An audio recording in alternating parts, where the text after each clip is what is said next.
righty. Well, this is the way we got to kick it off, right? It's got to start with, hi, Pops. I don't know if I should say hi, kid, or just hi, D. You know, he used to, or was it G? G. Hi, G. D. Okay. Anyway, hi, Darren. Well, here we are. We're finally here. We've been talking about it forever, trying to launch a podcast of all the ridiculous things that we end up talking about over the phone, and we finally put it all together and carved out some time and made it happen today. I'm excited. On that, it's just for some context background. It's not atypical at all for Darren and I to spend 2 hours at a time on the phone. It's been as much as 4 hours. It has. It's kind of ridiculous. It is kind of ridiculous. But it's just like I think of something, he thinks of something, and it just keeps going. And oh, by the way, we're always throughout the entire time, we're all, okay, well, better let you go. And then, oh, wait, one more thing. That's how you end up getting to 4 hours later, right? We do have some common interests, mainly music. So we do. So what's going on, man? What's new? What have you been up to? Oh, well, I am recently retired. That is, you are since the end of April. All my later life, I worried about retirement because I didn't want to just sit around and do nothing. You sure dragged your feet with it. Proverbial rocking chair kind of retirement. And so just before I retired in December, a friend of mine who I've known for a long time, who's been in a classic rock band forever, called me and said, we're forming he wanted to form a smooth jazz group because he felt that was kind of coming on, and it'd give him an opportunity to get back to drums for one thing, because that's what he really likes to do, and he was playing bass for the classic rock band. But he asked me if I would consider joining the group as on the keyboard, and I was kind of blown away because it's my history of music. It's been very important in my life, but it's been very singular, just me. Not always, but most of it. So I've never had that opportunity before. Is what I'm really getting at. So that came about. I had already joined several years before a group called Old Time Fiddlers. Diametrically opposed genres, I suppose. Just playing guitar and singing occasionally with a song here and there.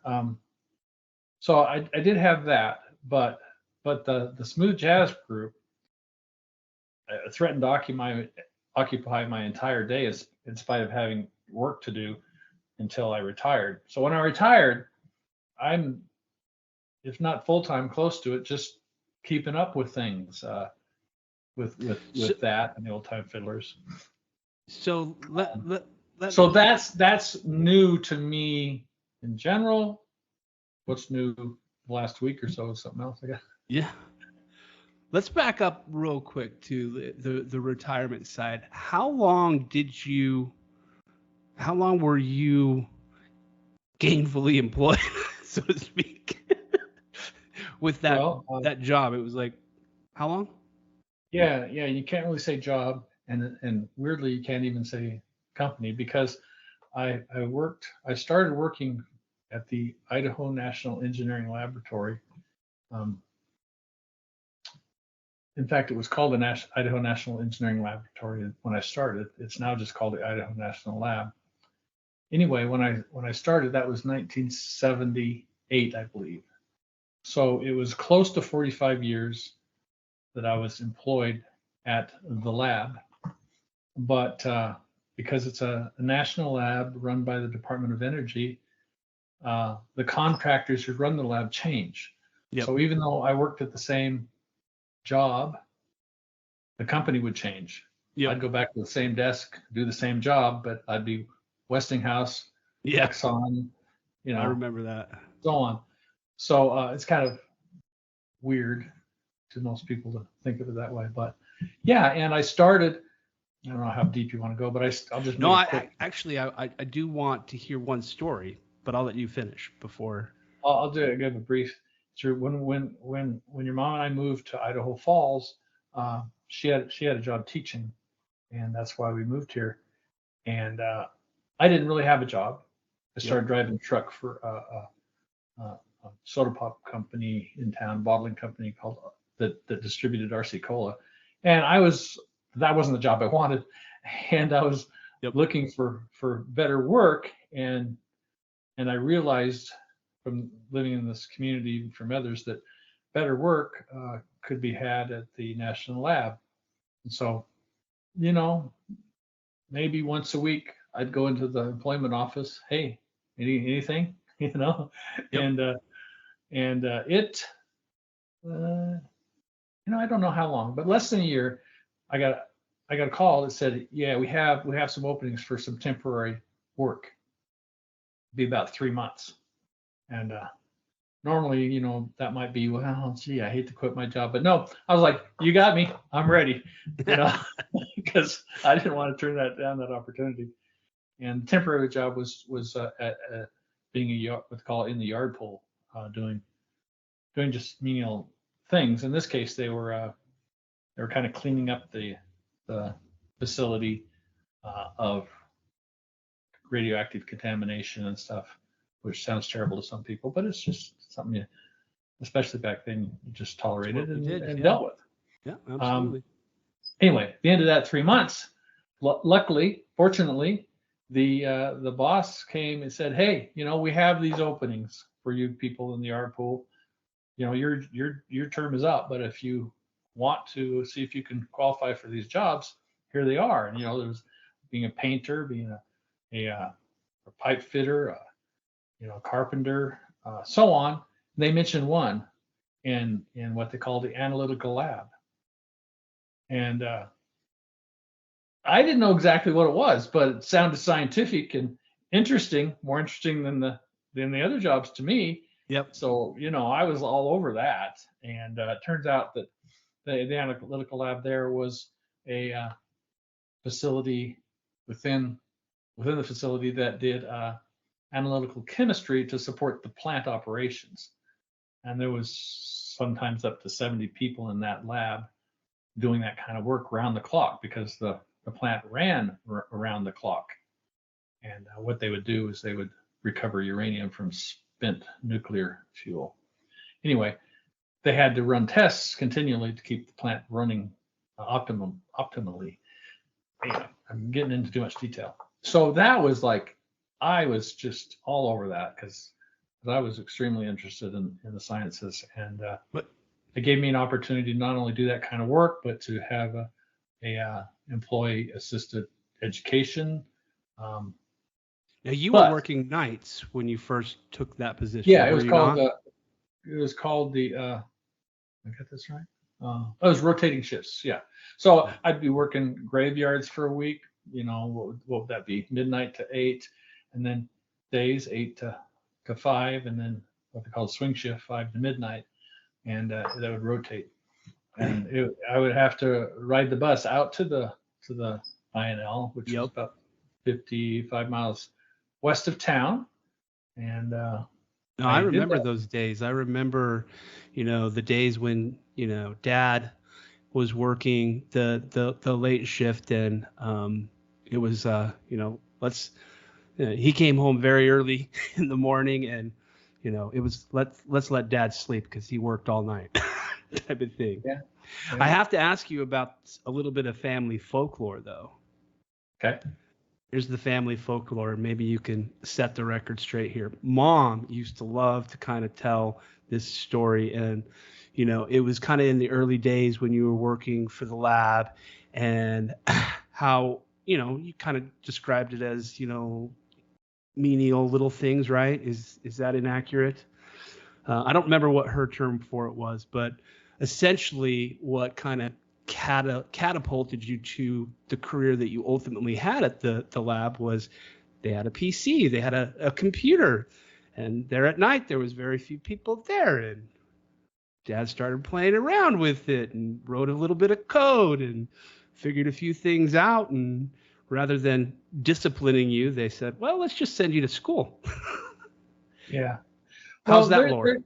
there's some truth to that. It sometimes gets a little uh, more creative than it should be. But when I started in the analytical laboratory, they had these were early days. These were like in the late 70s. People didn't have computers at their home. Right? It was just beginning to be a thing. And but we had these HP computers with a thermal printer on top. The screen was 32 characters, an LED screen, 32 characters wide, that would prompt you, and then you could type the answers in. In our case, we were typing in numbers that we'd acquired from whatever analytical experiment we were doing. We'd get the results and type them into that, and then the thermal printer would print out a sheet, and we'd rip it off and attach it to our worksheet and hand it in and say, hey, there's the results.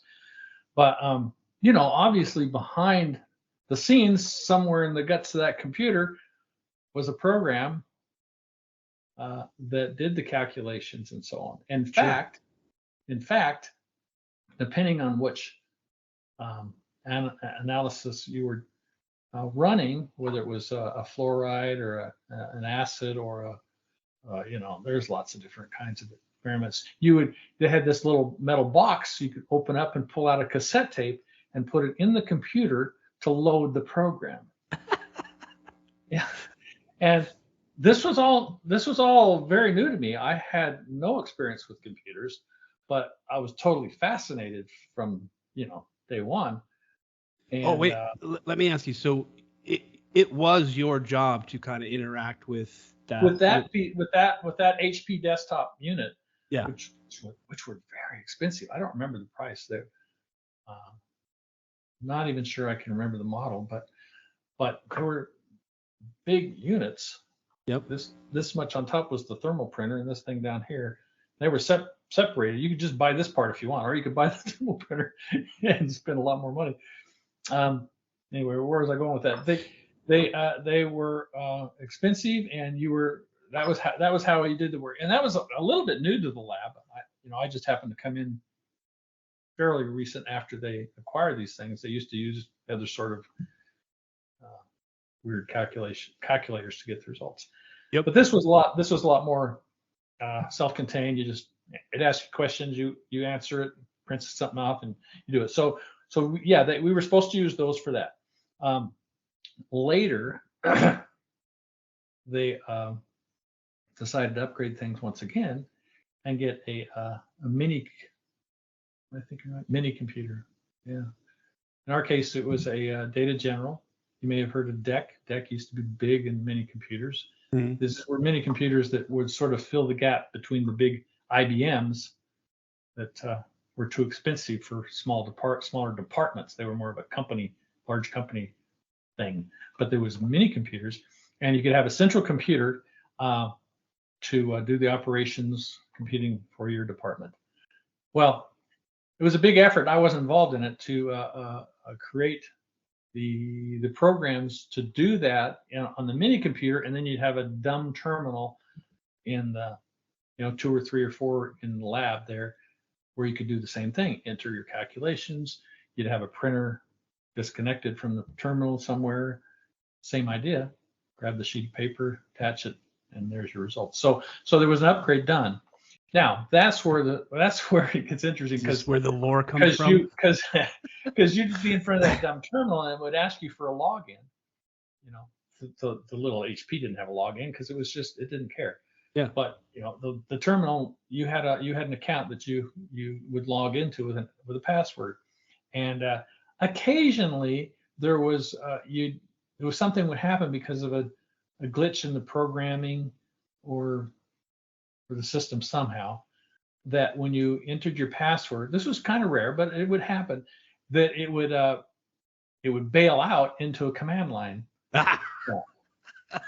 Well, the world is your oyster at that point, Oh, what can I do? Oh. And there were people that were a lot more adventurous than I was, but I remember one thing. I thought, well, if I could list the code, if I could just get a printout of the code, it would be very interesting to me because I was at that point, I'd already progressed to know about computer languages, especially BASIC, and I may have even had my first personal computer, the Radio Shack TRSA-80 at home. So I was very interested in programming. So I thought I would really like to get a listing of that code just for educational purposes, right? So I list. Nothing happened. This was on a graveyard shift, by the way. Yeah. Nobody around. And yeah, nobody around. And well, all right, nothing happened. There are a few other things we tried that I can't remember, but this was the big one in the sense that the next day or so after that, as I was walking out at nearly 8 a.m. in the morning, and the day shift was coming in from the buses, my supervisor stopped me and said, "Yeah, you need to not print out stuff because what I didn't know was when I did list, that did a printout of the entire program to the printer up in the computer room." Well, I didn't know anything had happened, but it had happened, and yeah, they said, yeah, you need to cut that out. But at the same time, they recognized the skills. But at the same time, they recognized my interest, and that did evolve, and I ended up doing lots of programming in the lab on a more sanctioned basis, on other smaller HP computers that, in this case, were actually helping to run the experiment. They were interfaced with the equipment that would determine acidity and stuff like that, specific gravity. They would interact. So I would help on the programming of that, and that evolved in me getting a job in the computer group for the department, and so on and so on. So a little truth to the lore. Now, a little. Now see, but there were other people that were more adventurous on that terminal than I was, and one of the guys, one of the kind of immediate supervisors, not the one that I spoke to on the way out that I mentioned, he was being adventurous also, and he ended up deleting effectively, not literally it turns out, but effectively deleting all of the accounts for logging in. All the user accounts? All the user accounts. All the people in the department. And so, that brought us to wild west of the computing in the late 70s. I don't know how they fixed that, but I later learned it would have been an easy fix, because in those days before databases, they just had flat files. And the first record was the count of how many records there were in the file. And what he really did was set that to 0. Okay. So the easy fix was just reset that number to whatever the number was. Yeah. But it's still incrementing it up until you got all the files. As far as the computer and the software was concerned, there were no accounts. Yeah. Well, I'm sure it made a few folks nervous, at least for a while. Yeah. Well, that really gets your hand slapped there. I appreciate the lore there. Mom used to love to tell that story, so I do. Yeah, like I was mildly involved in what would you call that? Little computer adventurism. Yeah. Shadow IT. Yeah. Well, no, that's a different thing. That's a different thing. Well, hey, let's get back. When I was okay, I'll shut up. But Shadow IT, when I became a member of the computer group for that department, that's kind of Shadow IT, because you're kind of in IT, but only in the department and not part of the company IT. Yeah. And so it was kind of like, yeah, you really should be with us, but no, we understand you can be there. So that's what Shadow IT is kind of. Yeah. Anyway, go ahead. I was just trying to do a turn of phrase. And to bring this all around, all back to how we started, that was one job of many that I had, but they were all had their foundation in software until I retired. So you did that for 45 years. Yeah. And but you joined the Fiddlers group like well before retirement. How did that come about for you? I happened to see a date recently, and I think it was 2015. So 8 years ago. Yeah. How that came about is Mom had a good friend that she I guess must have met initially at church, and she was a single widow, and she played the fiddle, and so they had talked about her involvement with the Old Time Fiddler group, and I was interested because I thought, oh man, that would be fun to just be able to play guitar and be part of a group, because I Yeah. just really never got the opportunity for any length of time, and then be a little thing, hey, let's get a choir together, or let's do let's do a talent night one night thing, So, but there was nothing of any length that I was ever involved in. So I kind of expressed interest that would be a cool thing to do. Yeah. Well, That's cool. the Old Time Fiddlers used to practice every month at a restaurant here in town called Leo's, and Oh yeah. they had they had rooms that were separate from the rest of the restaurant, for group parties, but Yep. they allowed us to use one of the rooms monthly to rehearse it, and we happened to be there, I guess, with Mom, and I happened to be there with Ramey, I believe, eating, because it was a favorite place for kids. They had toys and Yeah. games and such. So, we Little took Chuck E. Ramey there. Cheese type of thing, right? So Laura came out of the rehearsal to go get a drink or something from the restaurant, and she noticed us there. Knowing my interest, she says, "Come on in."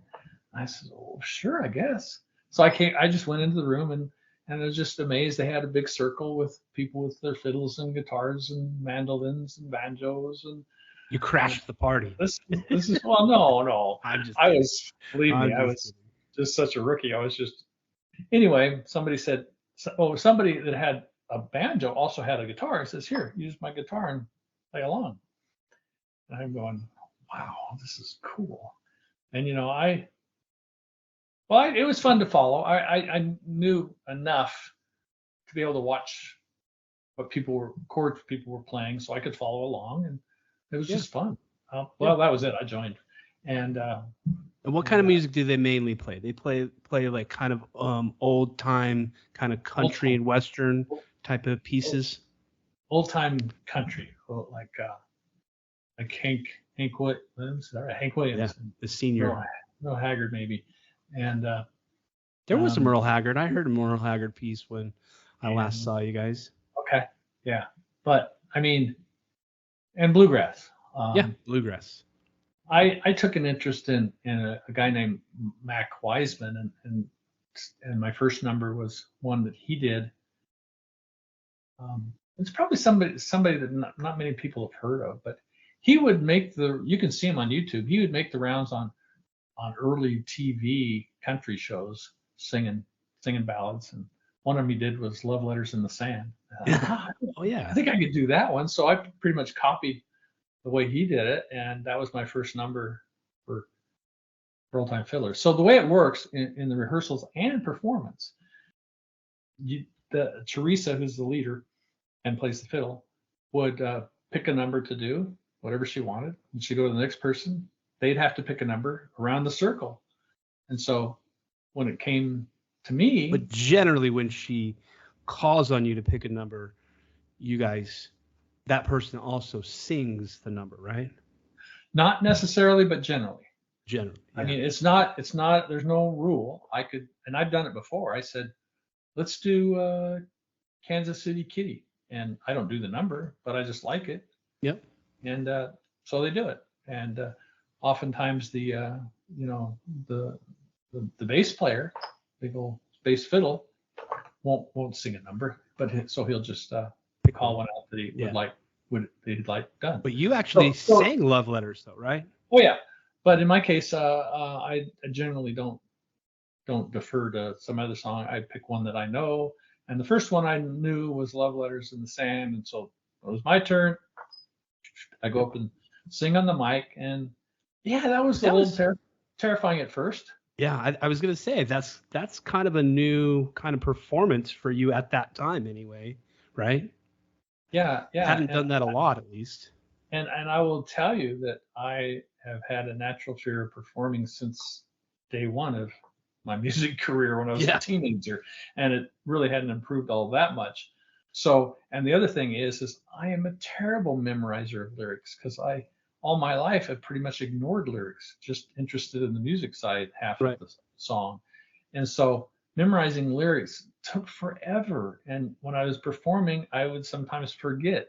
Yep. And fortunately, the group was, tolerant of that, especially when you're new. And Teresa would sort of laugh and say, if you forget the lyrics, you got to yodel. Yeah. Well, that's going to come So, back around in the episode later. So you're okay. going to like what happens in that. So anyway, that's Old Time Fiddler, and I'm enjoying it more now that I'm retired because I would have to I couldn't make all the gigs or as they call them plays because of my work schedule, but I can make Yeah. most of them now.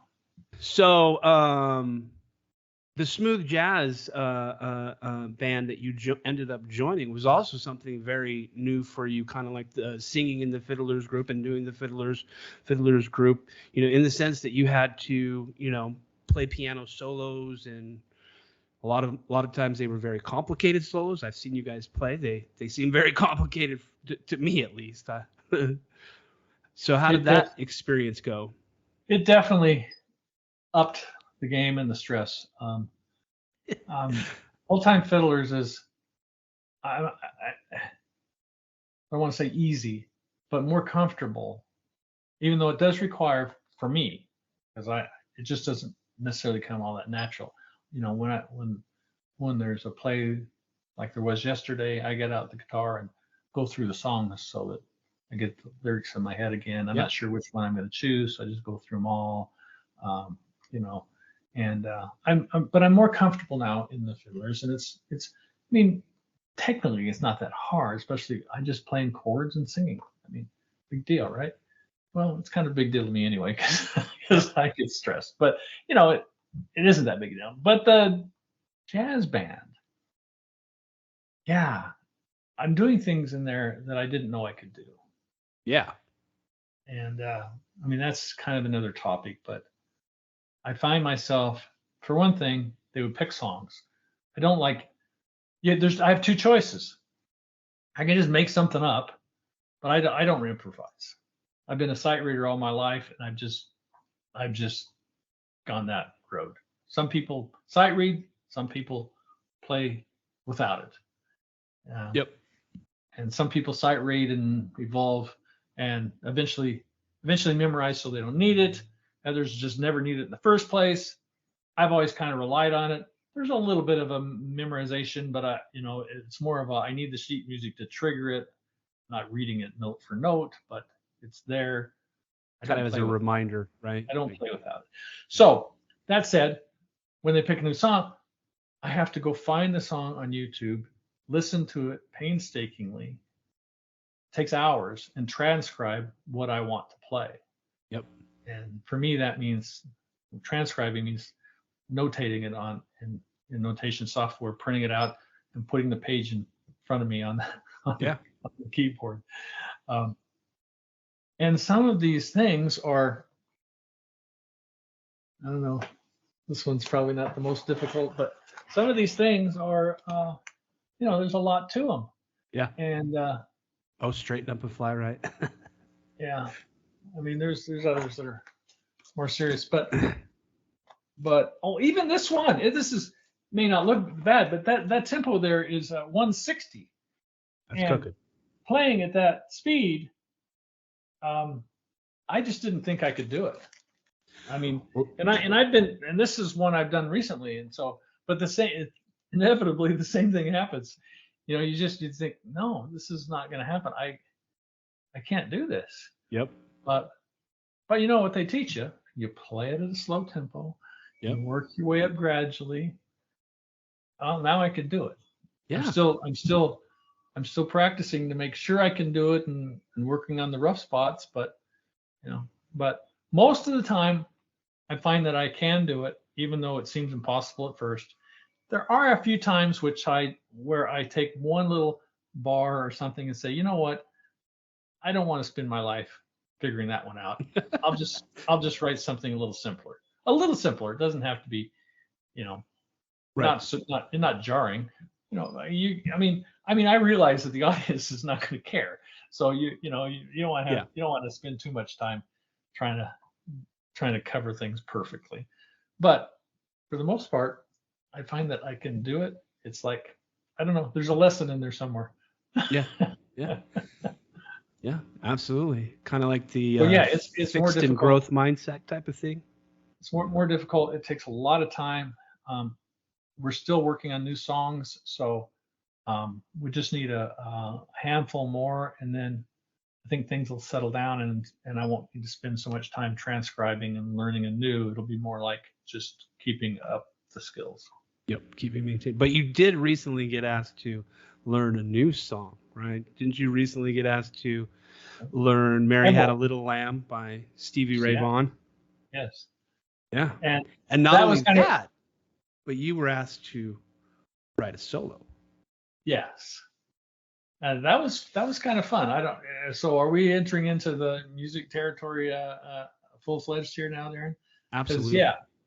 Because our guitar player Keith, even though this is a smooth jazz group, we pushed the edge a little here and there. But this time he decided to just go right over the fence and say, I would really like to do a Stevie Ray Vaughan. I don't think you could call that smooth jazz by any stretch.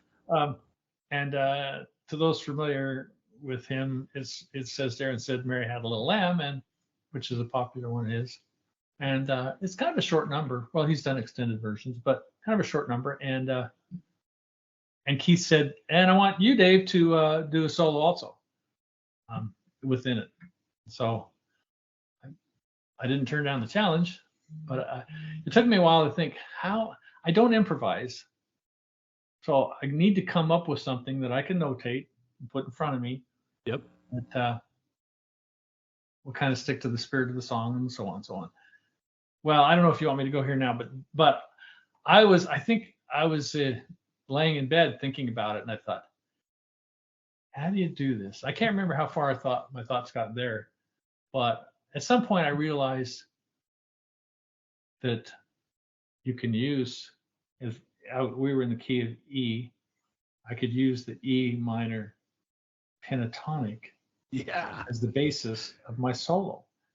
And this is something that's probably should have occurred to, well, probably occurs to real pianists all the time, but I've never really got into the modes and the pentatonics like guitar players do. Oh yeah, you're speaking my language now.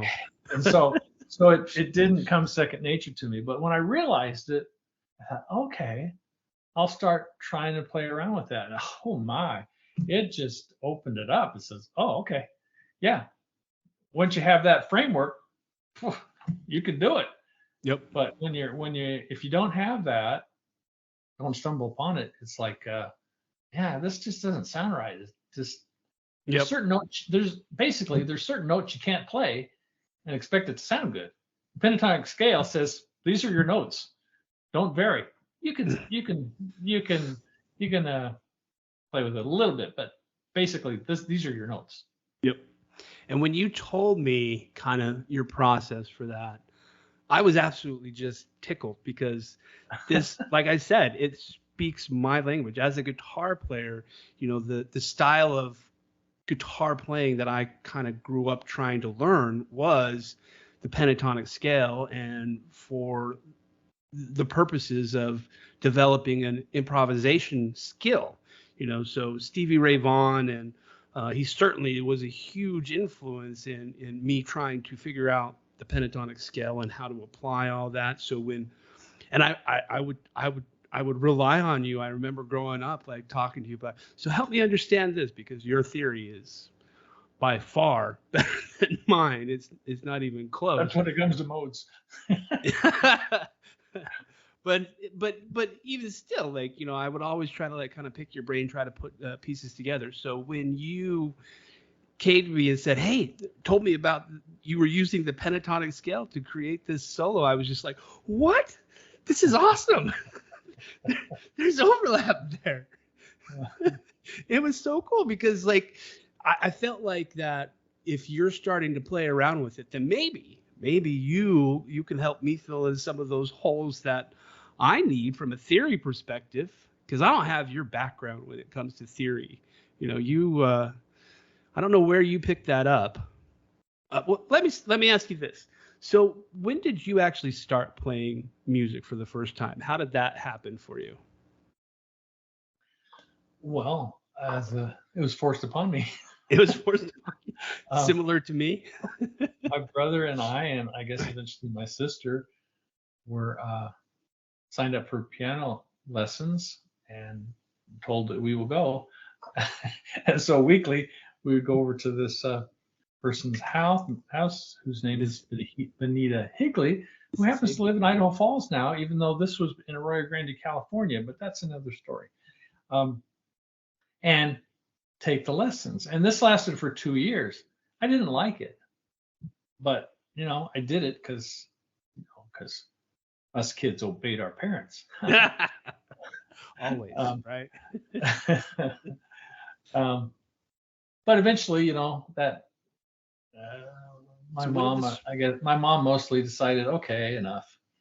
So after 2 years, nothing more. So when did the I mean, spark happen for you? When did it like but all of a sudden? I don't know the exact age. I'm guessing maybe as early as 14, more likely 15. Uh, you're a teenager and you're listening to music, and suddenly, because of the year I was born and the era I was in, and when I was when I was 14, that would have been 1965, wouldn't it? Yeah, So, Beatles, yeah, Beach Boys. absolutely. I mean, I remember as a kid hearing things like, like Elvis, or I remember in a car one time hearing Itsy Bitsy Teeny Weeny Yellow Polka Dot Bikini and Maybe Purple some People Little Eater, Richard or something like that. things like that. But they never really fascinated me enough to say, man, I wish I could play that. But when the British invasion came, I guess, and it was kind of hot news and hot stuff. I became very interested.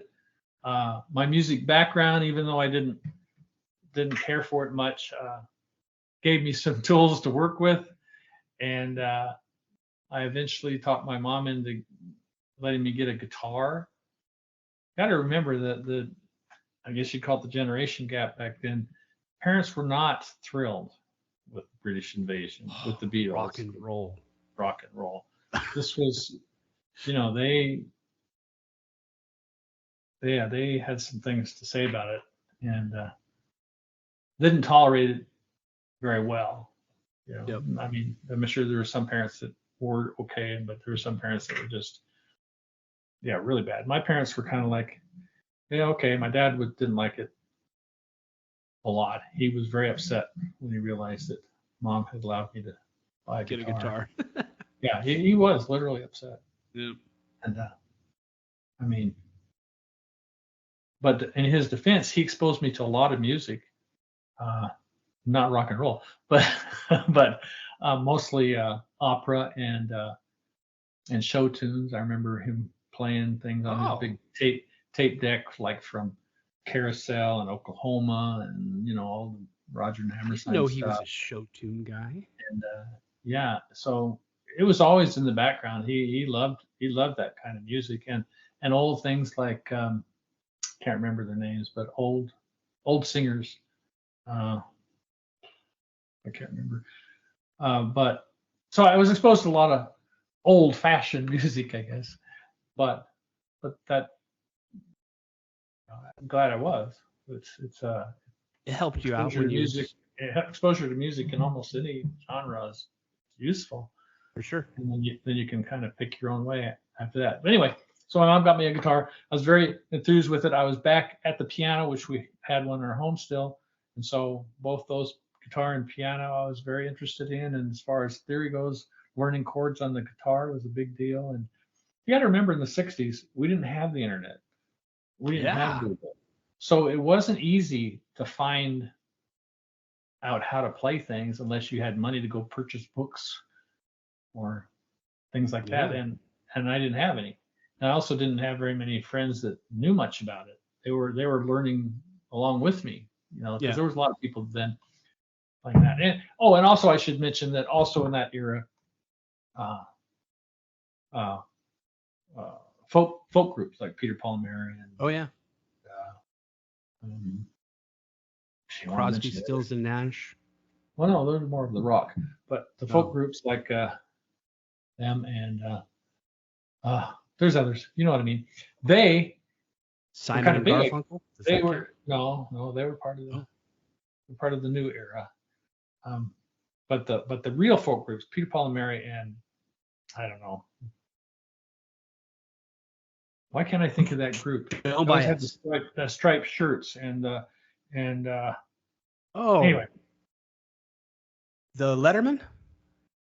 Is it others Letterman? Letterman. Anyway, it'll come to me. Anyway, those kinds of groups were fading out. And this one group that I was just thinking about decided to throw in the towel because of the British invasion. The music trend changed. And so those folk groups that were very popular just faded out. A lot of them did. To make way for the British music invasion. Now, even so, it was the British invasion. People like Simon and Garfunkel were still part of that because of it was kind of folk, but it wasn't kind of the old folk, So it's complicated, It's new but, folk. but so we were very interested in this new music that was based more on rock and roll, I guess you'd say. Yeah. Anyway, because of that, I was just totally involved in music and wanted to be a part of it. I had a friend of mine, Jeff Orr, and I used to play guitar together all the time, and he was a pretty good singer, and girls loved him because he was handsome. So That'll do so it. we That'll do it. we even played it. We even played a little bit at a school dance during an intermission that the real band took. Oh really? We played a couple of numbers. That was a weird story. We're used to playing acoustic guitars, and this kind of made me mad in a way. And Jeff said, "Hey, the band said we could play their electric guitars, but I don't know how to play an electric guitar." So we're doing our music on electric guitars, and I have no clue what I'm doing. I guess it worked. Yeah, that sounds awesome. Did you guys have fun doing it? Yeah, it was fun.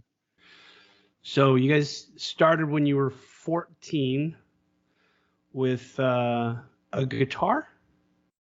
Yeah. Was it And the piano we had at home? Yeah. And the piano that you had at home?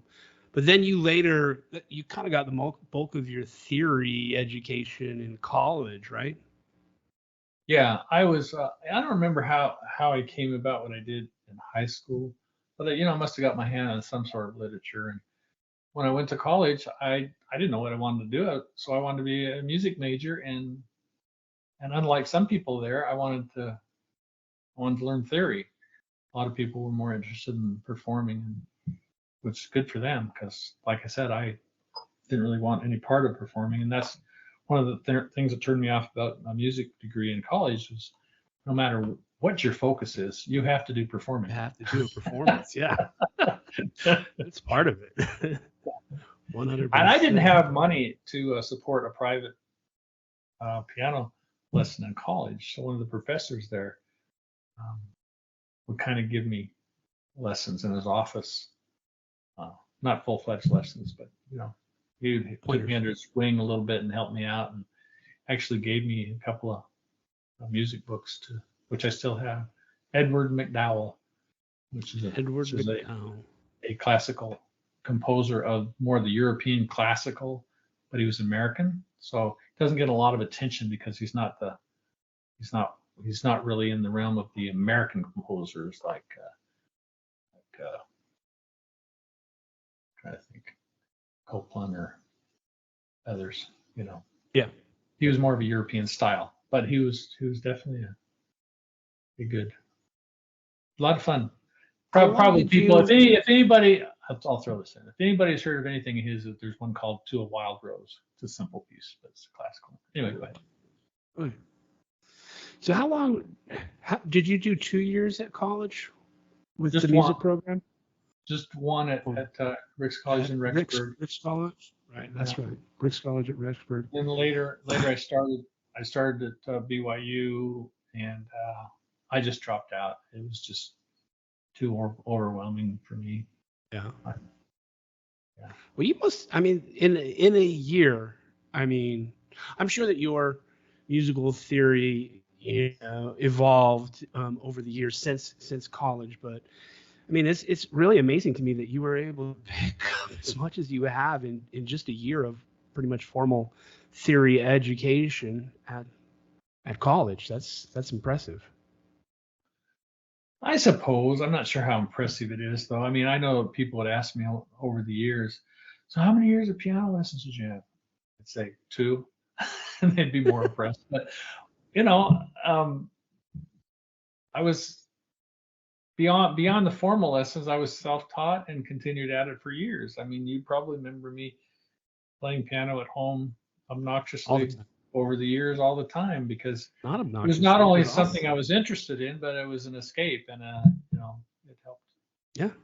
helped me. Yeah. Absolutely. So then to kind of close the loop on this whole thing, let me ask you this. So when based on your kind of understanding when it comes to music theory, and you have to write this solo for Mary Had a Little Lamb, and I know that you kind of talked about that it occurred to you that maybe I should like explore one of the pentatonic scales for that. Is there something else from like a theoretical standpoint that helped drive your approach to writing this song? Like, how did you?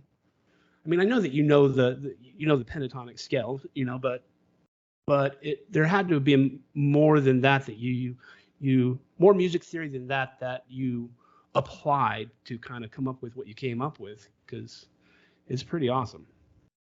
Well, a lot of it is just kind of built in at this point, and it's not like I really thought about it that analytically.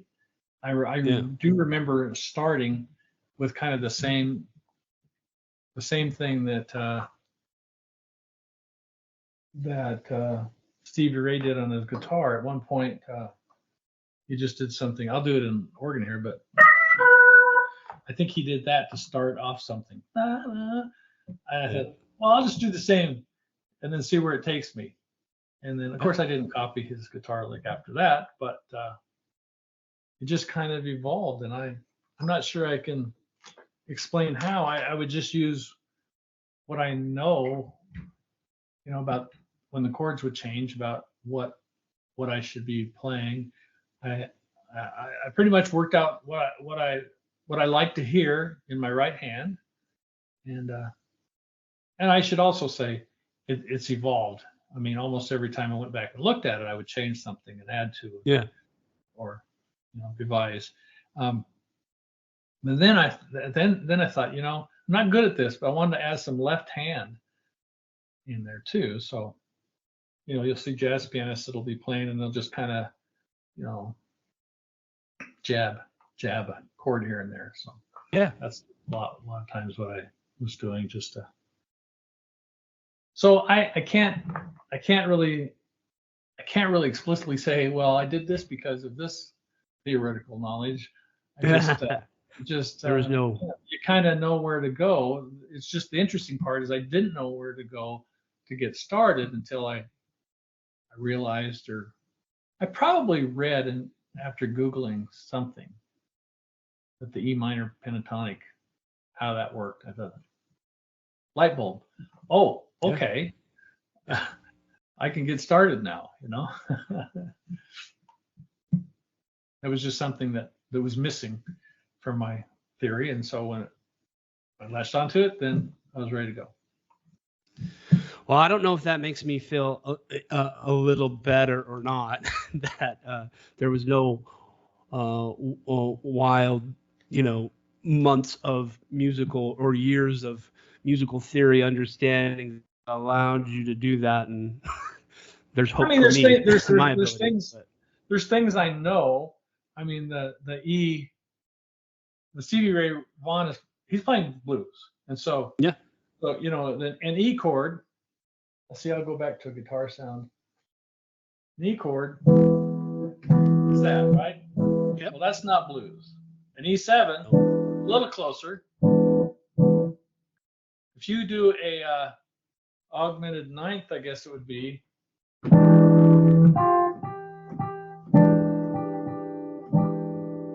Then you're starting to sound like Stevie Ray. Bluesy. So, Yeah. I just naturally knew that those are the kind of jabs I would do in the left hand. Then the A, for the A chord, not exactly the same, but an A9. No, an A, well, what is that? 13, maybe.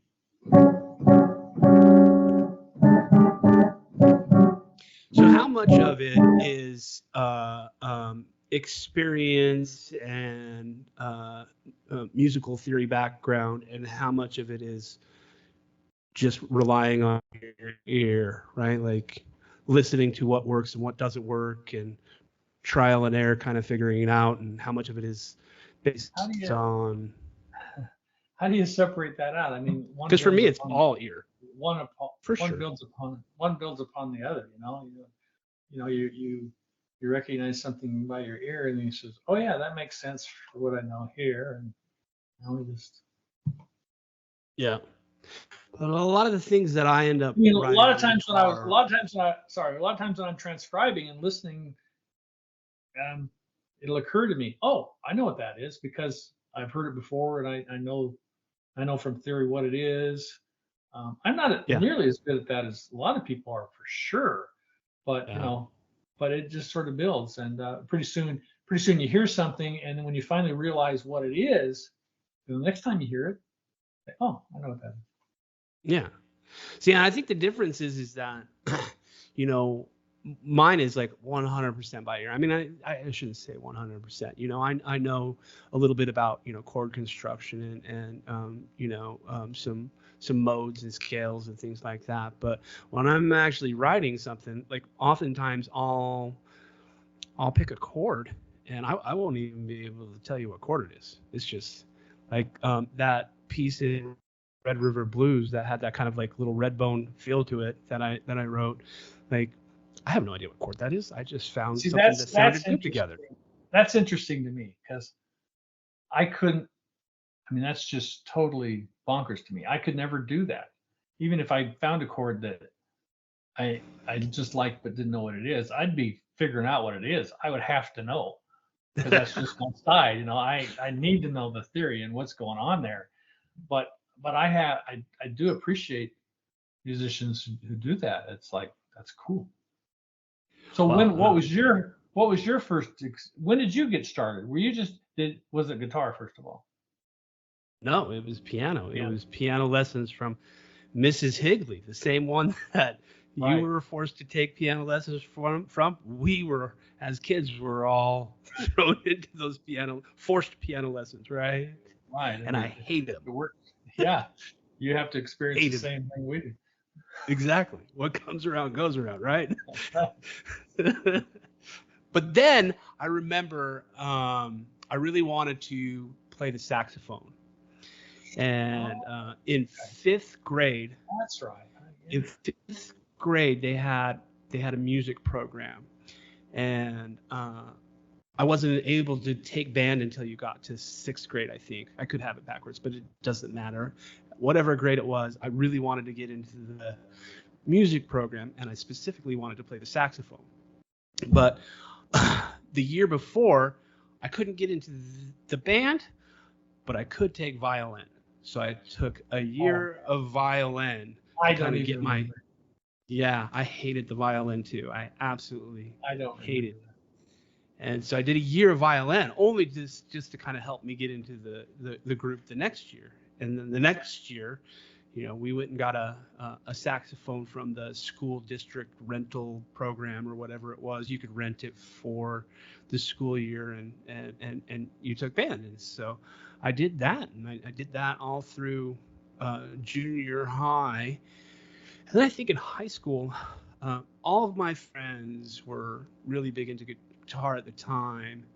All of them were, it was all Metallica, it was all Megadeth, it was all kind of heavy metal music. But, my friends were playing guitar, and so I started playing guitar. You had a guitar around the house, and so I just kind of Those were started acoustic. using That was yours. an acoustic Yeah, guitar. it was an acoustic guitar, and later I ended up buying an electric guitar. But really, um, that's where my guitar uh, uh, education started from. Was kind of So I'm high curious about school. this um, because we do have guitar in common. I don't play sax. Um, did But you you, when played you the start? clarinet. That was just goofing off. It wasn't really it. I didn't really play.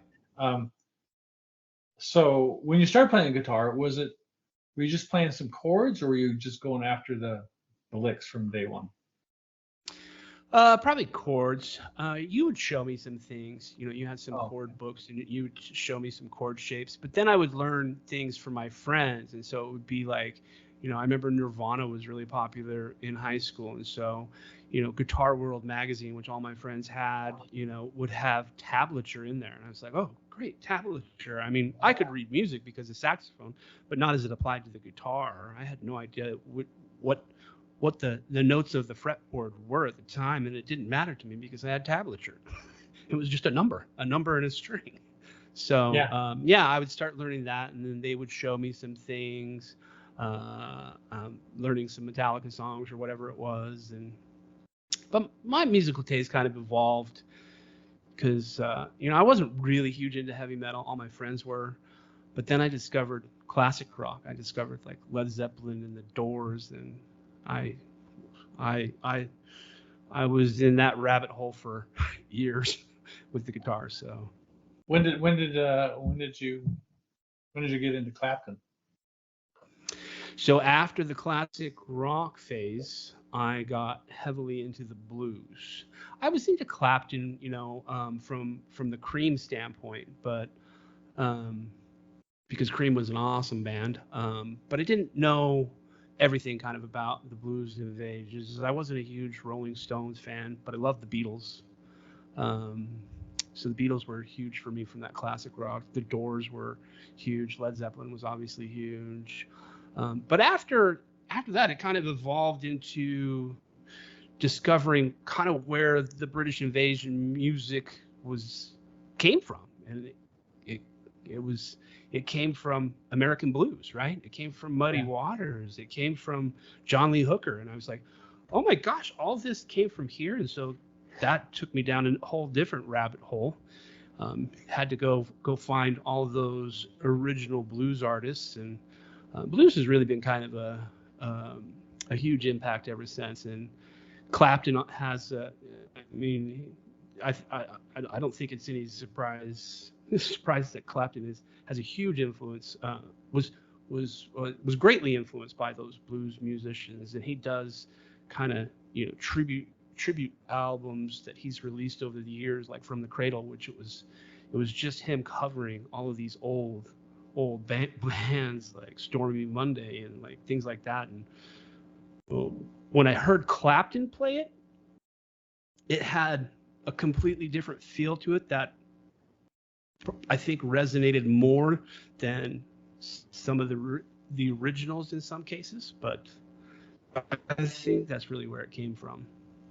Yeah. Well, I really Yeah, loved it when you would play Clapton on acoustic guitar. I yeah. knew, I didn't really follow Clapton much, so you more or less reintroduced him to me, and I really enjoyed that.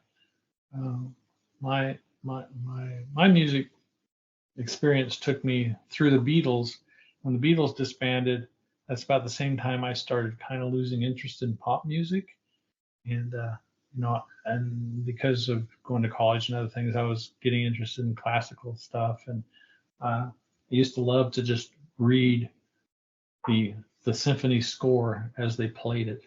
Like, it just fascinated me watching all Yeah. those notes go by and seeing if I could keep up with them. And so I sort of got out of the pop scene, and I really don't. I've heard music from the 70s and following, but I just never took much interest in it. It's funny if we play kind of like there's games where they play a little bit of a song and you Yeah. can see if you know it. Well, Brenda can beat me all the time, even in my own, even in the 70s and even in the 60s a lot of times, because she's a person who grew up listening to the music in her car and or pop music in her car and so on, and I just didn't. I'd be finding the channel that played classical and stuff. So I sort of missed out on the later pop music, and so it was interesting when you started playing Clapton and others. That was like, yeah, he's pretty good. Yeah, I mean, that's interesting though too, because I ended up, that same thing happened to me. In the '90s, I was in high school, and I was probably, I mean, popular music I was aware of, but once I hit kind of that blues phase where I was more interested in, some of the older original blues artists.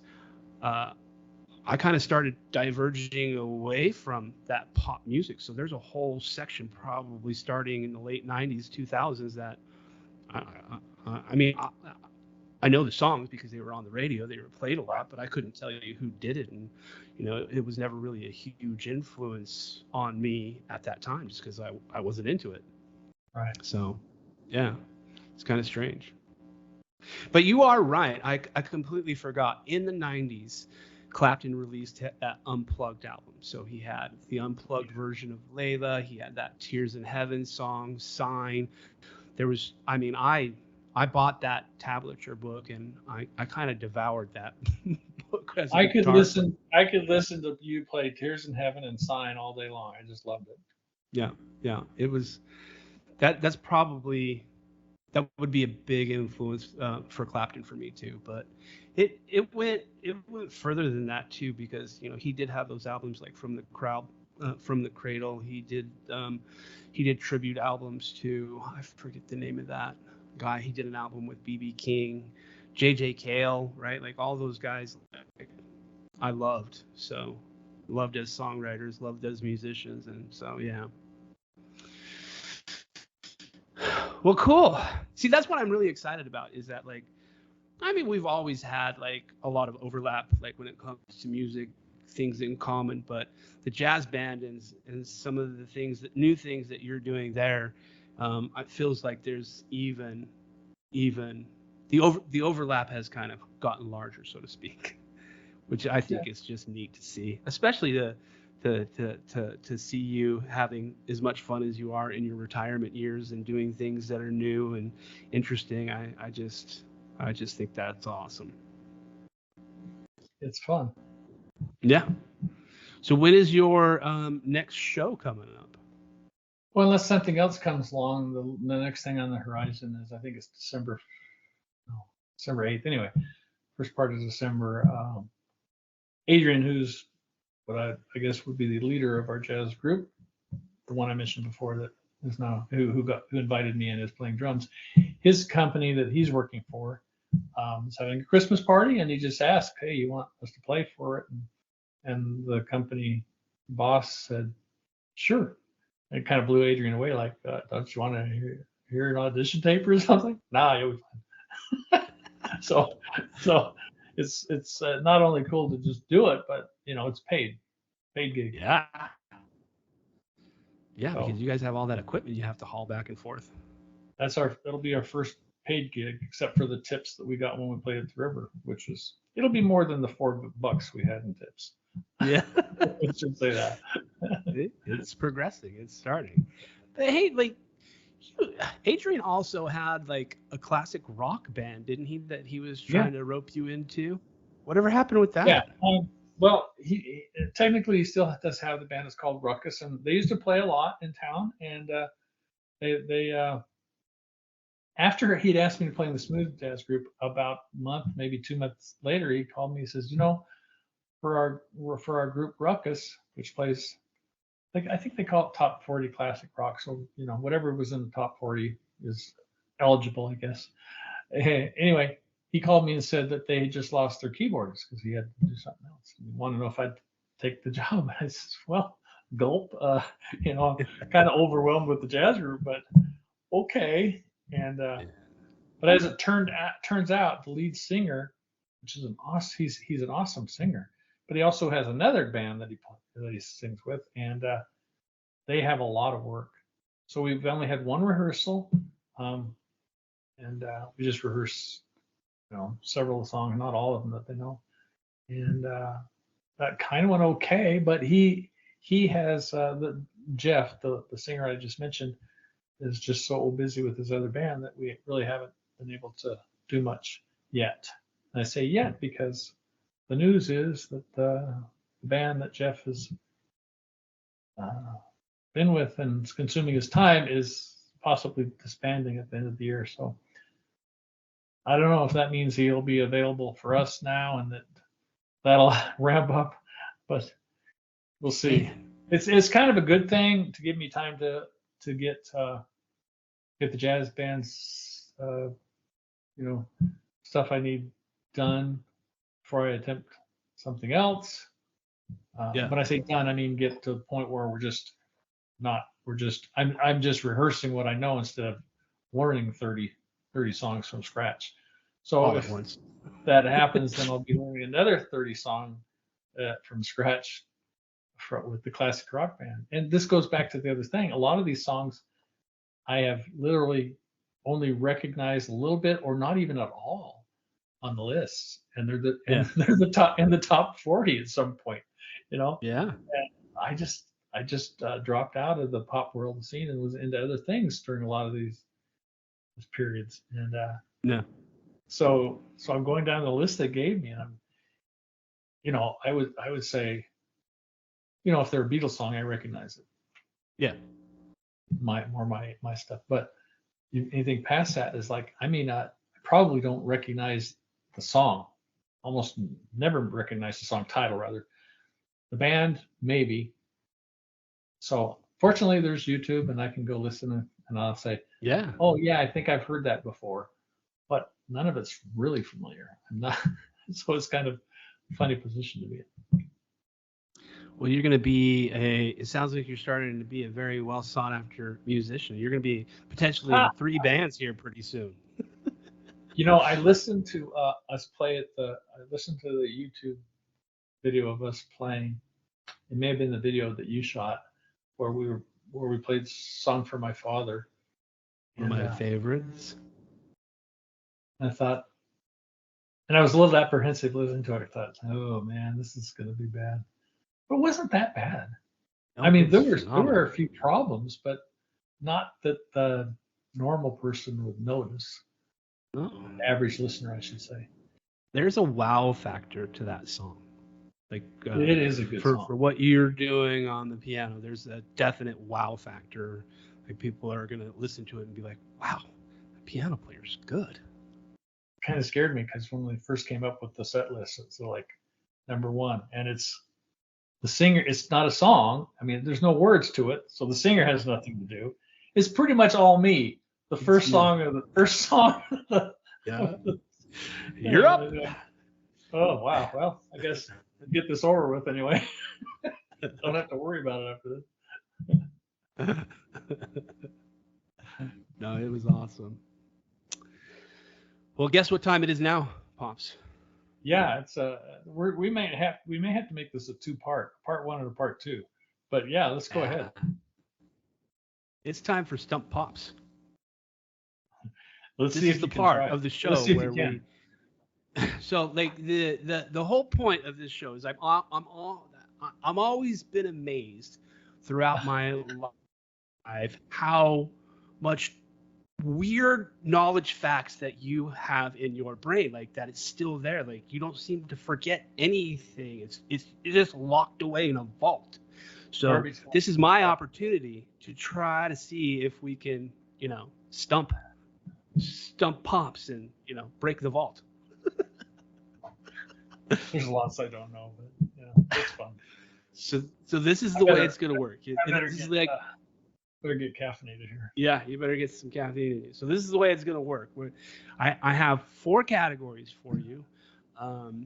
we'll have you pick one of the categories that you feel, you know, best at, and I'll ask a question, and we'll see if you can rattle off the correct answer. So the categories are you ready? Science and nature, history, entertainment, and music. You know, you know the one I will pick because it's the one I will be most successful in, and it's not Yeah. history, entertainment, or even music, especially if it's who wrote this song or something like that. But so science and nature. Science and nature. All right. I'm gonna. This will be right in your wheelhouse. I know that you probably you don't have a lot of training in it, but you're always my go-to electrician when it comes to electrical questions. So this is along the lines of, something that electricians should know, or maybe even electrical engineer. Well, surely an electrical engineer. But so here's the question: what is a material that will not carry an electrical charge called? You mean an insulator? Correct. Out of the gate, he's got it. That was a Wow. little bit of a softball one for you, though. Got to start off slow. Slow pitch Softball there. one for you. So do you want the same category, or do you want to venture out into another category? If I could pick the same category, I will. Category. Okay. Okay, next question in science and nature. What freezes faster, hot or cold water? Oh man, we're gonna go.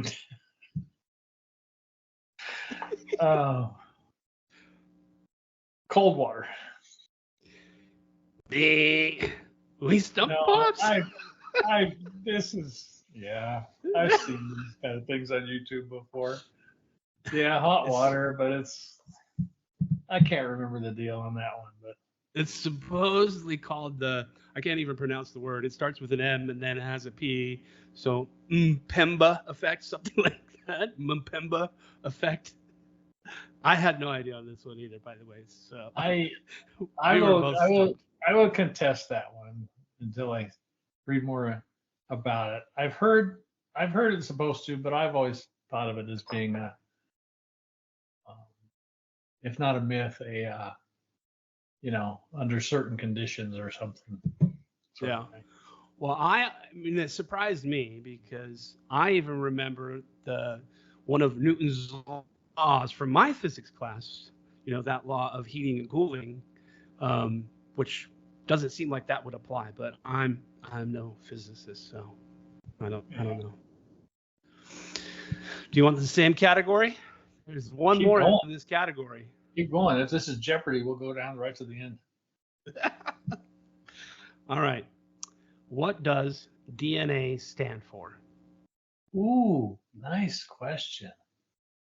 I know, probably nucleic acid, ooh, did I get 2/3? Yeah, I would say. Well, you at least got 50% of it.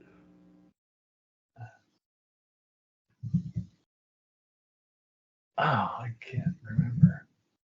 Is it are N and A are not nucleic acid or something like that? Yes, the N and A is nucleic acid, but the nucleic is part of a larger word. Oh, well, it's still the N though. Yeah. Hmm. Yeah, I'll give on that one. I don't remember. You're close enough anyway. I can't even pronounce this one either. It's like deoxyribonucleic acid. Yeah, that's why I can't remember. I can't even pronounce it. So. Yeah. But the nucleic acid, you got it. All right. Moving on. If you just want to go right down the deal, we'll go. I go right down to the $1,000 question. Okay. Well, history. There's 2 questions in the history category. Are you ready? Wait a minute, did we finish science? Yeah, that's it for science. Okay, well, we'll go. Do you want to pick a different category? No, we'll just get it over with. Well, here's your little soft toss. Are you ready? Geronimo Yes. was a leader of what Native American tribe? Uh,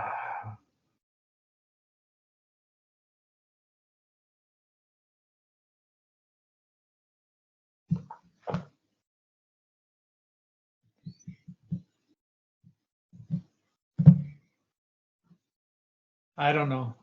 The only thing that comes to mind is Apache. You got it. That's it. Okay. Now, slight tangent here. Is there? I think there's some family folklore around Geronimo too. Is there not? There is. Now, how much of the details is true, I don't know. But in general, it is true that I think it was my great grandmother lived in a town in Arizona. It would be Arizona, right? Is that where the Yep. Apache Nation is? Um, Yep. uh, and they had a store in the town for their family. And she was a little girl at this time with blonde hair. And Yep. occasionally Geronimo, if it was in fact Geronimo, but some chief would come through the town and would need to buy supplies or get supplies at that store, but wouldn't deal with anybody except the girl with the golden hair. That's a So cool story. my great grandmother had to help him get what he needs and do the transaction because So now, he would only your deal. great grandmother. So is this on your dad's side or your mom's side? This would be my The mom's side. Griswold side or the Blanca side? Yeah, kind of more the Griswold side. More, I think the name would have been Walker though. Oh, Walker back then. Okay, gotcha. So your mom's side. Yeah. Interesting. Cool. I love the family folklore. All right. History question number 2. This one also should be a pretty soft toss for you, Dad. When was Julius Caesar assassinated? Oh man. It's a famous day. It's like What? it's a famous day. So what? It's even called. You have no idea. Oh, that kind of win. Yeah. Are we talking like Ides of March? Yeah. Okay, I thought I wanted a year or something. No, I don't need that. It's the Ides of March, but if you do want the day in the year, it's supposedly the 15th of March, 44 BC.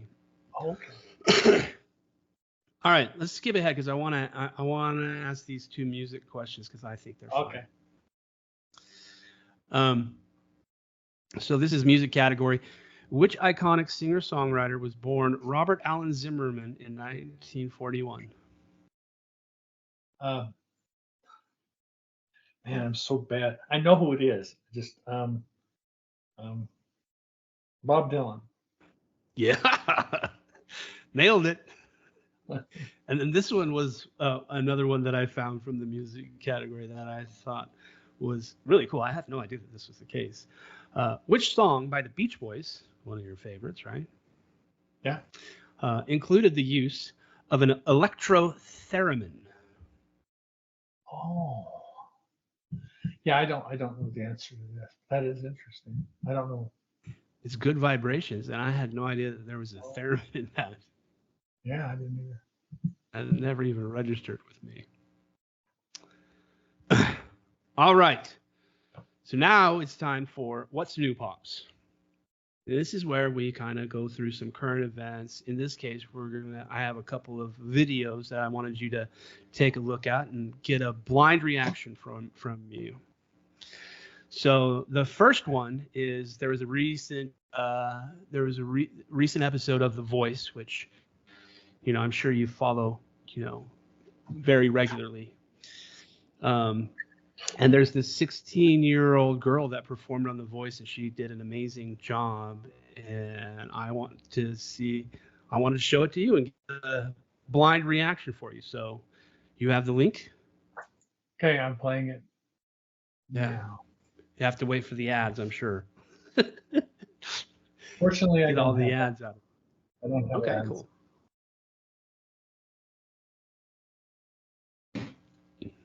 Wow.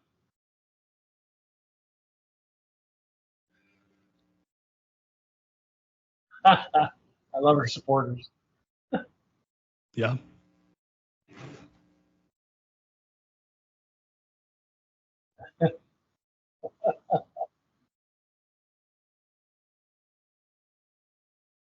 Oh, nice yodeling. That caused somebody to push that button, push the yodeling. Oh yeah. Oh yeah. The other person. Okay, they're all four in. They're all four in. Yeah, she's good. That Not yodeling.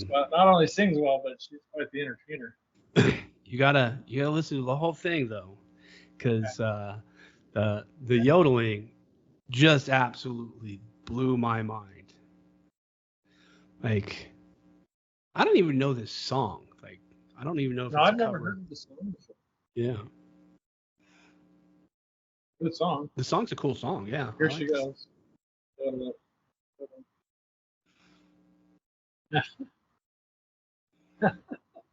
She's good. Yeah,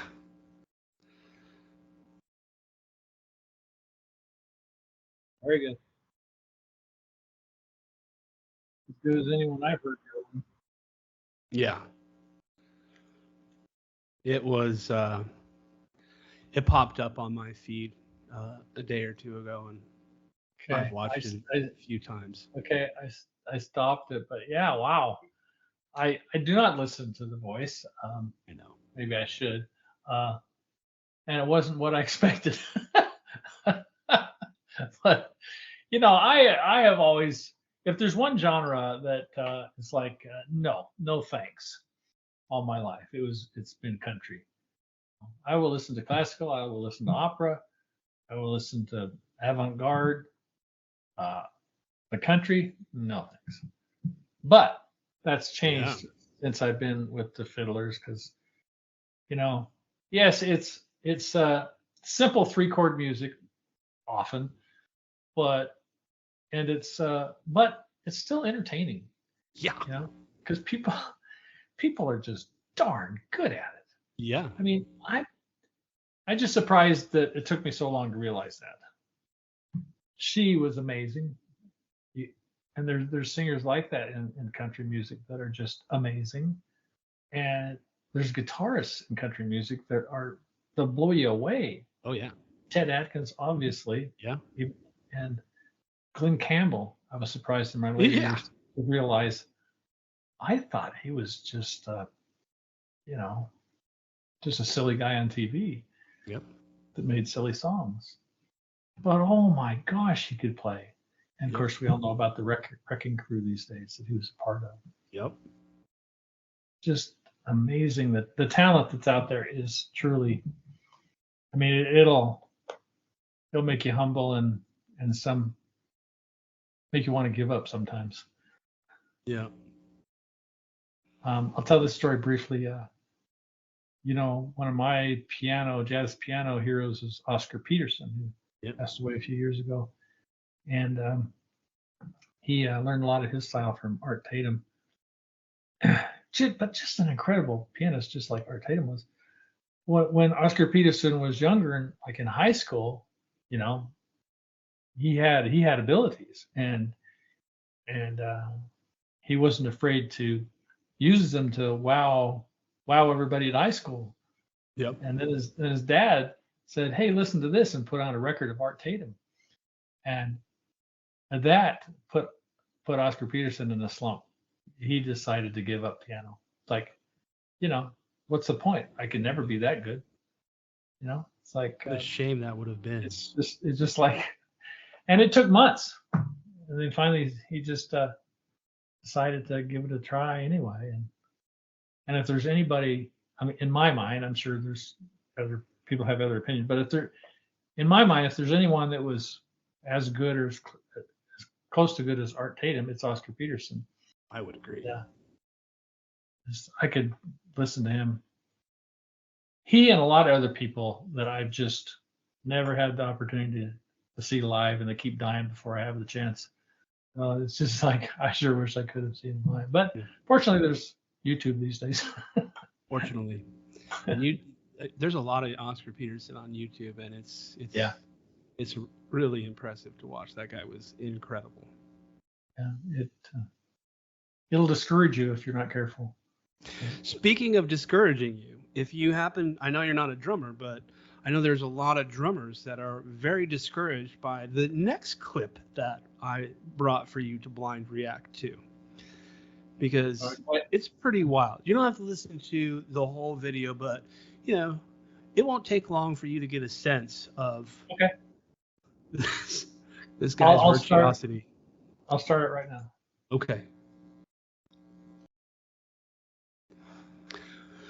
It says, what you are about to see are the tales of a young man and his right hand. Don't read it. So there's going to be a lot of people that probably listen to it that have seen this drummer before, but I thought he was literally going to be one-handed. He just chooses to use only one hand. Yep. No, he's just using one hand. Wow. He's pretty impressive. Fascinating. I'm fascinated. Anyway. His name is El Estaparello. I probably butchered the heck out of that one. I think he could find better things to do with his other hand, but anyway. Oh, he uses both hands, but it's what? He definitely uses both hands in other videos, but he's just showing off. I think he could do better things with his other hand. Yep. Okay, well, all right, I think I've seen enough. But wow, well, yeah. That's pretty impressive. I have. That sort of reminds me. When I listen to music like jazz, small groups that have a drummer, often drum solos annoy me. I don't know why. Other people love them, but sometimes I really do, really appreciate them. Recently went to a Beach Boys concert. There's only 2 original people in the Beach Boys group that we saw. My club was one of them, but their drummer and their other players, so good as musicians, just so good. The drummer blew me away, and I'm not one, like I say, to be that enamored with drumming. It's great, but I don't necessarily want to hear a solo. Well, with him, I think I would. He was so good. It was amazing. And kind of like the young lady we saw singing, he was also entertaining. Yeah. He was so animated. I mean, you could just watch him and not get bored. Yep. So I've had a kind of I've been more appreciative of drummers. I saw one. There's a vocalist who plays bass fiddle by the name of Nikki Parrott. I think her last name's pronounced Parrott, just Parrott. She's from Australia, and she sings jazz and plays the bass fiddle at the same time. And her trio that she has was an outstanding pianist. Oh, I love to hear him play, and a drummer.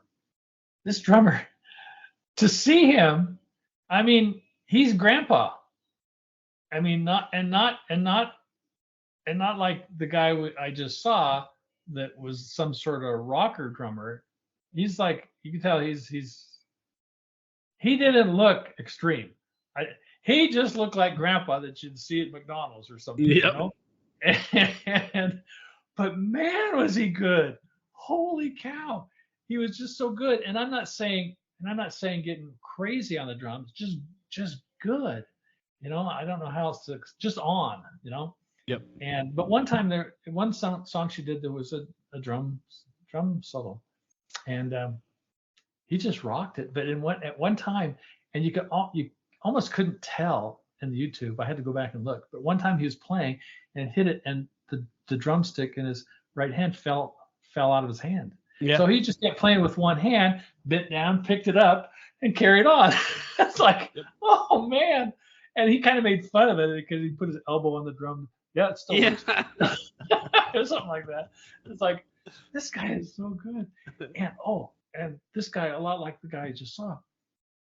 And one time he went to just the bass drums and just kept that up, the super fast, 16th notes or whatever kind of rhythm, and just kind of let it lay there, and then sort of added things. Like, man, that just blows me away as somebody who doesn't know how to drum at all.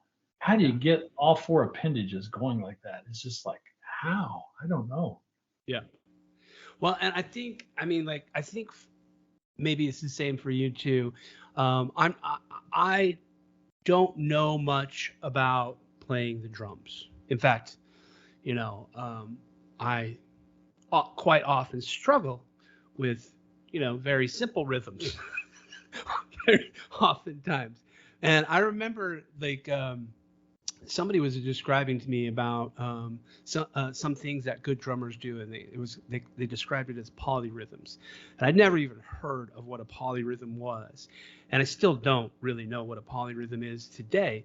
But the way it was somewhat described to me is like, you're playing kind of two different time signatures at the same time, and to me, that just does not even compute in my head. And I'm sure that's a little bit wrong, but even when hearing somebody explain it to me, it just sounds, I can't even comprehend how that would work. And so I've never really, my music collection is not filled with like great drummers, right? Like, I'm sure there are drummers out there that fill their collection that way, but mine is not filled that way. But certainly when you hear something like that drummer that I just showed you, you recognize it and wow, I don't even know what's happening there, but just wow.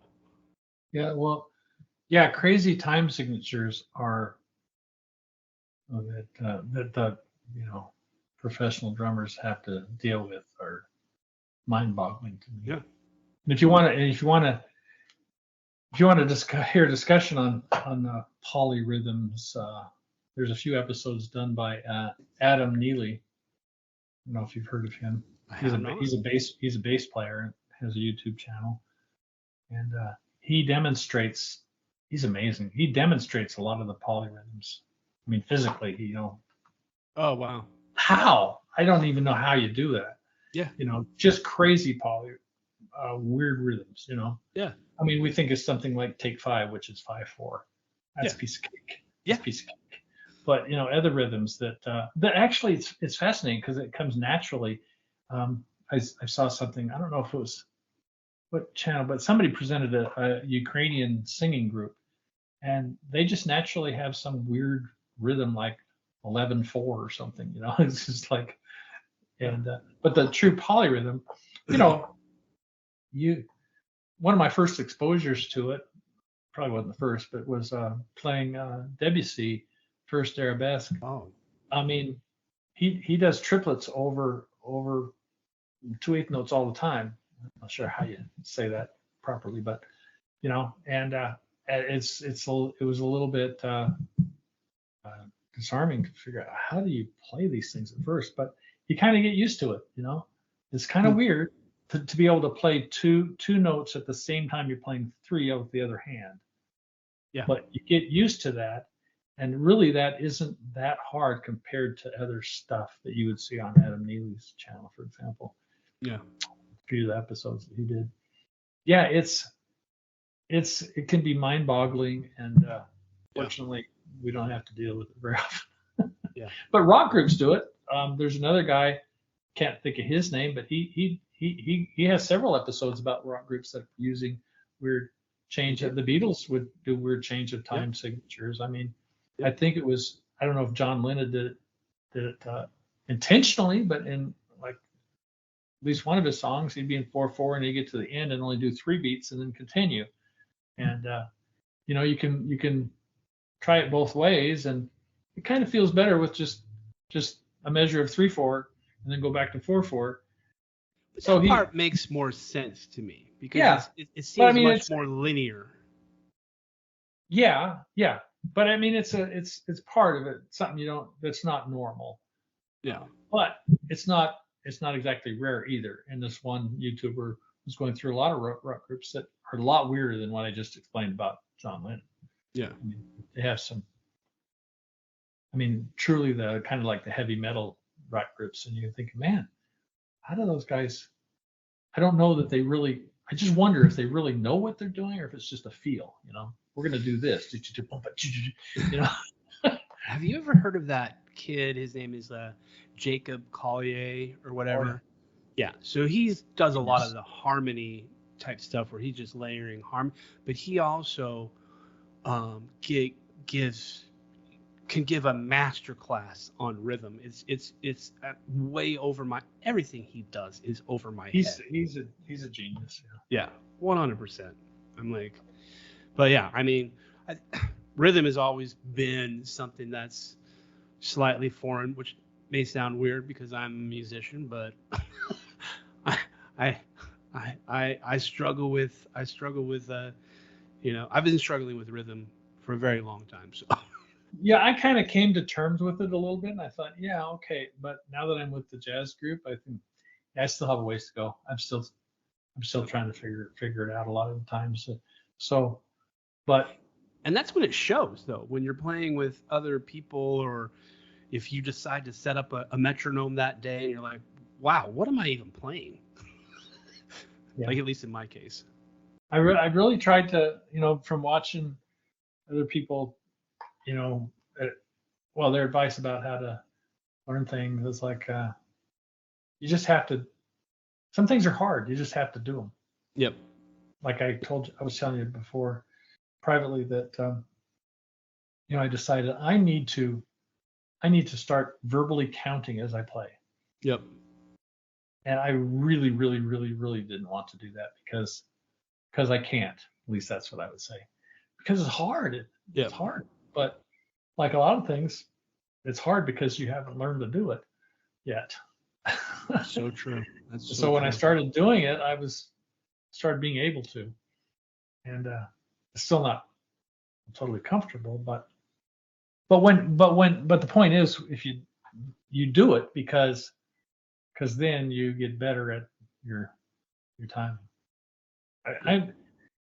I unfortunately, it's one of the things I really struggle with the jazz group. I mean, I have a drummer usually right next to me, but I have a hard time hearing, what beat we're on.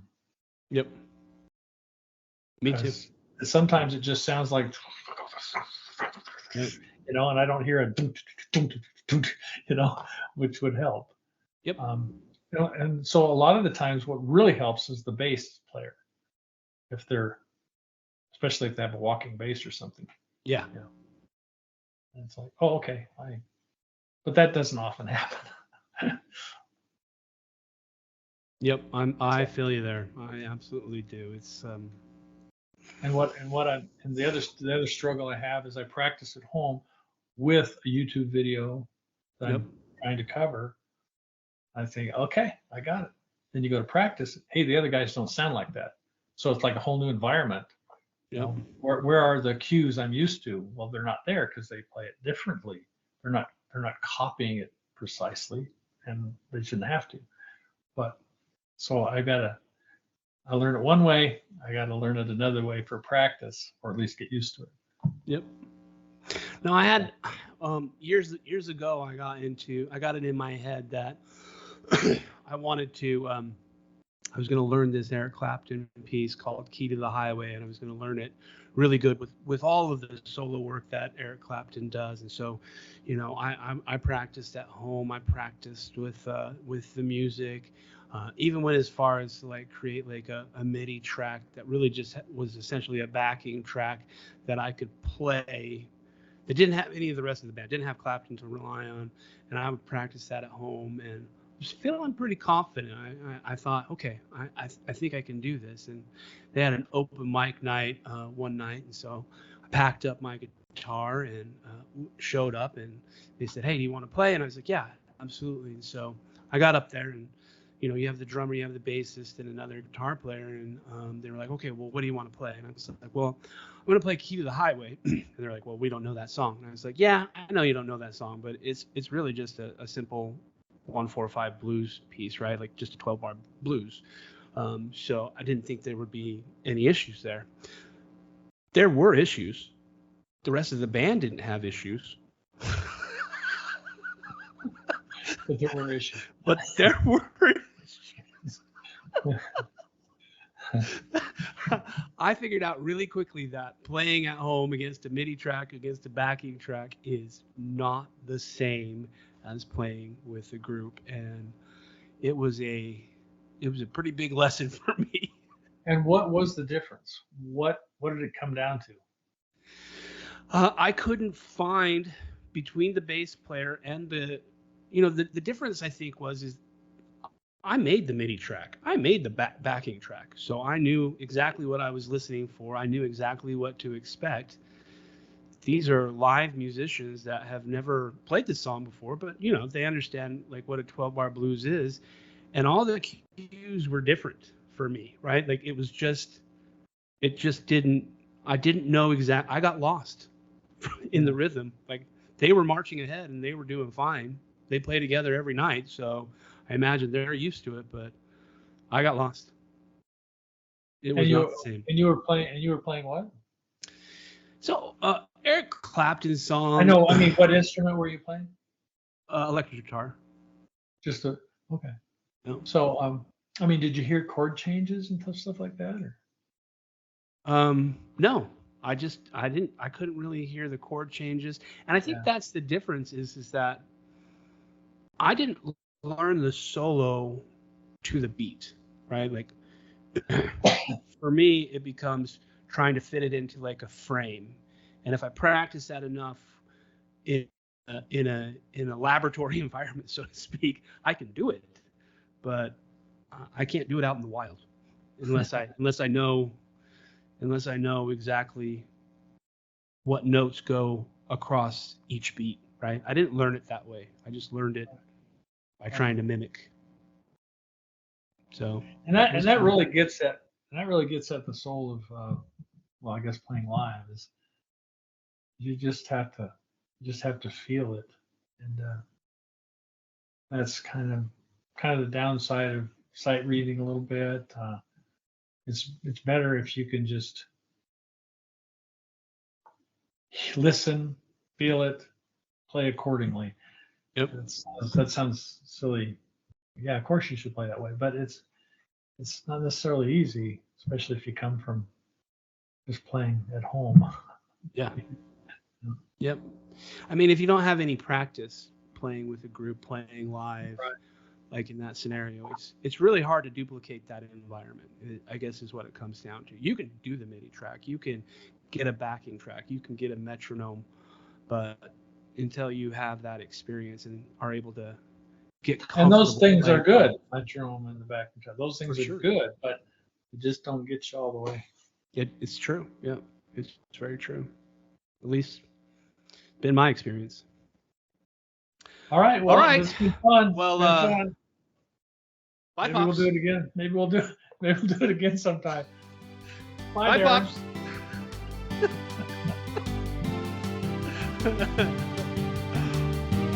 Cut. Stop.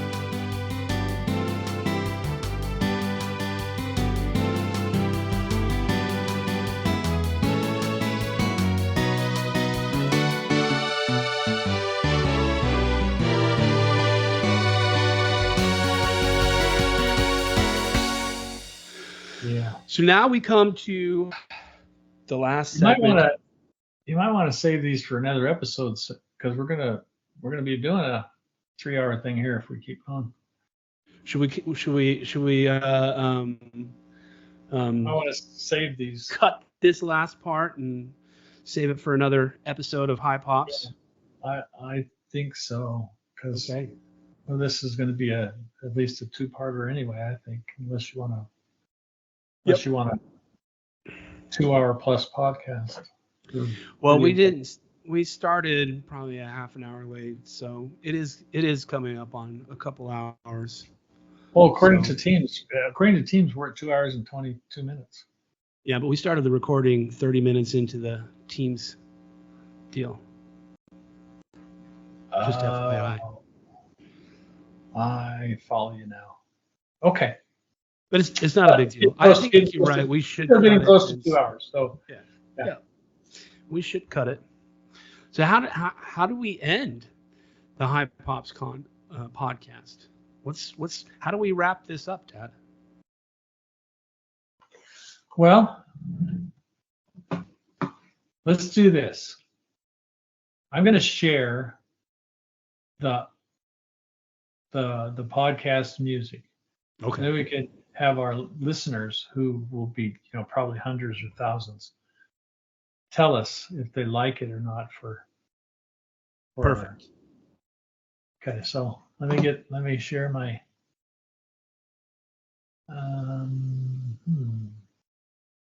oh yeah, I have to do that entire screen, don't I, to get the audio to come through.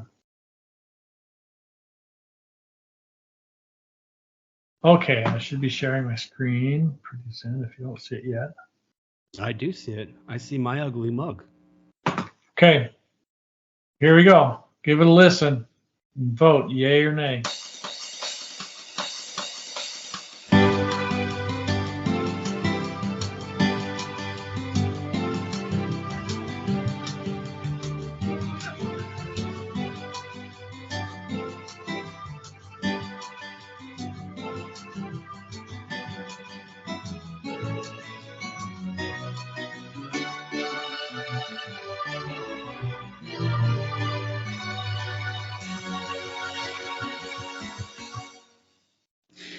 You've been watching PBS. Oh, it's kind of funny. Something I wrote for Kyle's YouTube videos, but Yeah. since he's not really doing it anymore, I thought I'd reclaim it. I like it. There you go. I'll stop sharing the screen. I like it. We're gonna include. There we go. That was our outro music. It's our wrap up. It's our wrap up music. Okay. Right. It's kind of like at award shows when like they start cueing the music. It's like, okay, let's wrap it up. Let's wrap it up. Oh yeah. Okay. Let's So get I off need to the play. I need to play that when you're talking too long, right? Exactly. When I start talking too long, we'll just start cueing the music and be like, wrap it up, wrap it up. That's funny. And then I'll just blow right through it. I was like, listen, you could cut the mic all you want. I'm gonna be up here. You could play that music all you want. That's what the celebrities do, I think. That's what they do, yeah. All right. Well, All right. It's been fun. Well, fun. Bye, Maybe Pops. we'll do it again. Maybe we'll do it again sometime. Bye, Darren. Pops.